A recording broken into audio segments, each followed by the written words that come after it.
Caleg Gerindra DPRD DKI Jakarta Zuhdi Mamduhi diduga melanggar aturan pemilu dengan membagikan alat peraga kampanye di sekolah.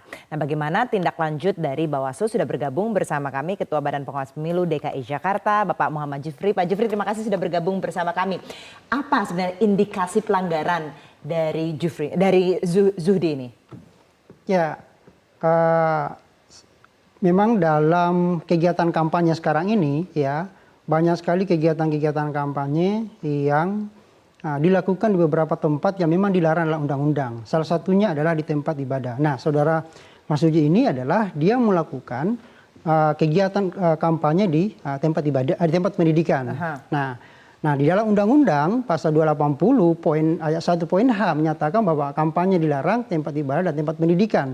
Nah, karena dia melakukan kegiatan kampanye pendidikan dengan cara melakukan pembagian bahan kampanye di tempat salah satu sekolah dengan membagikan kalender kepada siswa. Jadi pada saat itu berdasarkan hasil klarifikasi Pak teman-teman di Jakarta Timur, pada saat murid datang mengambil rapor didamping orang tuanya, kemudian di situ juga akan terjadi pembagian kalender. Itu. Kemudian teman-teman Bawaslu di Jakarta Timur mendapatkan informasi seperti itu, baru melakukan penelusuran. Setelah itu menjadikan sebagai temuan atas peristiwa itu. Nah, tindak lanjutnya apa Pak dari Bawaslu jika memang ini terbukti melakukan pelanggaran? Nah, inilah yang sementara dalam proses kajian teman-teman pengawas pemilu. Sekarang dalam tahap klarifikasi. Jadi yang sudah diklarifikasi itu pertama adalah guru yang di sana, yang di sekolah itu, kemudian kepala sekolah, kemudian ketua yayasan. Nah, termasuk yang menerima wali siswanya juga. Siswanya ya. Nah, kemudian kemarin kita agendakan klarifikasi kepada yang bersangkutan, ke terlapornya, pelakunya. Ya, ternyata dia tidak hadir, maka diagendakan lagi esok hari Kamis ya. Hari ini kan hari libur, maka kita agendakan besoknya. Tapi pengakuannya dari saksi-saksi memang mengamini betul kejadian itu terjadi. Nah, inilah yang agak-agak kabur beberapa saksi-saksi yang tidak terbuka begitu terang-benderang menjelaskannya. Maka kita harus mencari saksi-saksi yang lebih kuat lagi untuk mendukung peristiwa apakah betul-betul itu kejadiannya terjadi atau tidak. Karena hanya informasi kita dapatkan, kemudian kita melakukan penelusuran dan bukti-bukti berupa kalender itu ada, ya. Tetapi kita butuh saksi-saksi yang lebih kuat menguatkan bukti-bukti itu bahwa benar-benar terjadi dan ini pelakunya si A dan si B. Jadi kita belum tahu. Saksi yang diperiksa sampai ini belum mengakui kalau kejadian itu benar-benar terjadi. Ada beberapa saksi yang masih belum terang-benderang menjelaskan itu, masih kabur-kabur. Maka kita harus betul-betul mendalami saksi-saksi yang dapat membuka peristiwa itu yang terjadi. Nah, si caleg Zuhdi ini bisa dicoret nggak nanti namanya jika benar-benar terbukti? Nah, berdasarkan dalam undang-undang, karena di dalam undang-undang 280 ya, ayat 1, kampanye dilarang ya, tempat ibadah, tempat pendidikan.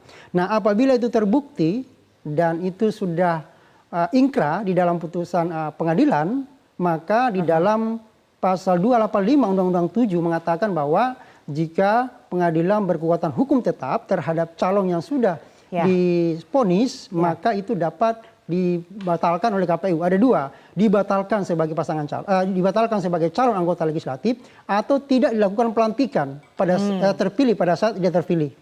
Dengan adanya kejadian ini, antisipasi yang dilakukan oleh Bawaslu seperti apa?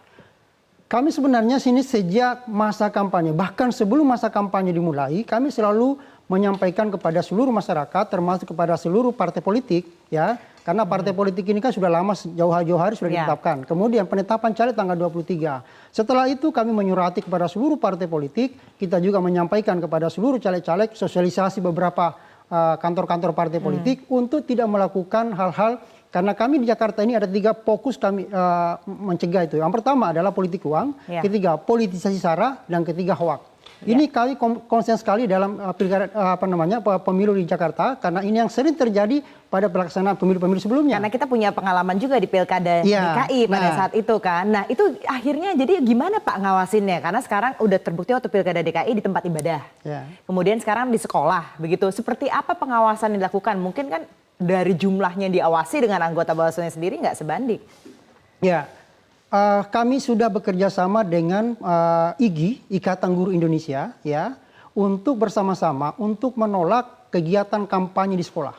Ya, kami sudah MOU, Kemudian juga kami mengajak juga kepada seluruh perguruan tinggi, ya, seperti pada pilkada kemarin kami kerjasama 25 perguruan tinggi untuk menolak yang namanya politik uang, politisasi sara, hoak, kemudian kegiatan-kegiatan kampanye yang dilarang dalam pelaksanaan pemilu nanti.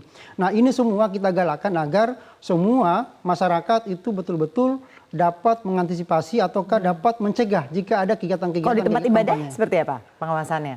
Tadi kan di sekolah, perguruan tinggi. Kalau di tempat ibadah seperti apa? Tempat ibadah kami juga kerjasama dengan FKUB, Forum Komunikasi Umat Beragama, dan kami juga beberapa kerjasama di beberapa kampus-kampus pendidikan juga termasuk kepada gereja-gereja, ya. Kami beberapa melakukan sosialisasi di gereja-gereja untuk menolak yang namanya politik uang, politisasi sara dan hoak dalam kegiatan pemilu nantinya.